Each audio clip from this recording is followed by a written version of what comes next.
তার হাবিবের ইন্তেকালের পরে সাহাবায়ে কেরাম চিন্তিত, খুবই কান্না জড়িত।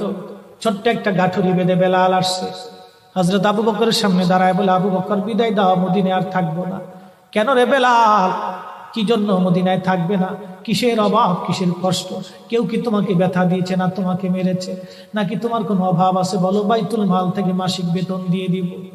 বেলাল বলে, আবু বকর রে, আমার যে অভাব, কোনোদিন কি সেই অভাব পুরা করে দিতে পারবা? বলো রে বেলাল, তোমার কিসের অভাব? বলে, আবু বকর, আমি আজান দিলে নবী নামাজ আসতো, বলো এখন আজান দিলে কি নবী নামাজ আসবে?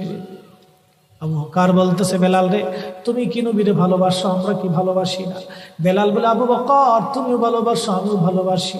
শোনো গো আবু বকর, তোমরা নবীজির রওজা শরীফ দেখলে সহ্য করতে পারো?